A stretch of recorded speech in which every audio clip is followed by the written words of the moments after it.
Hey, what's up everybody? I have not done a video in a long time, none of us have, but we've been in this new warehouse of ours for a really long time and we're about to get super busy with the holidays and we kind of have a little bit of downtime today on a Friday, so I figured I'd show you guys around.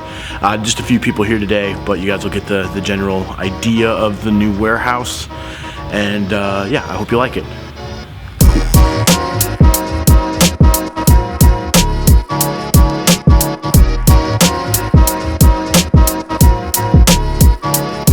I'm going to speed talk you through everything here. That's photography stuff right there. That's where we do photos of plugs.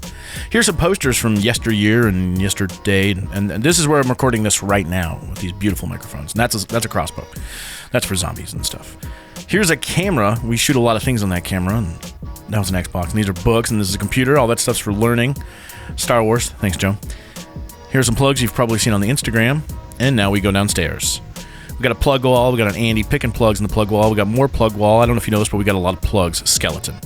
This is Bertha. Bertha's where we used to keep things for Warped Tour. This is Bo. I don't know what he's doing with his foot right now, but hi, Bo. There's Andy again picking more plugs. There's Andrea engraving plugs. There's ear butter being melted. There's tools. There's more tools. And there's the engraver. Hi, Andrea. Thanks for engraving those plugs. That's about it. And I'm thankful that you guys listen to me talk real fast. This is Matt, by the way. Hi, Matt. And there you have it, short and sweet and probably a little bit rushed, but we're trying to get ready for Black Friday, and I hope you guys come back for that. In the meantime, please like, comment, subscribe, do all those fun things. If you have any questions or videos that you guys want to see in the future, please let us know, and in the meantime, cheers. Bye.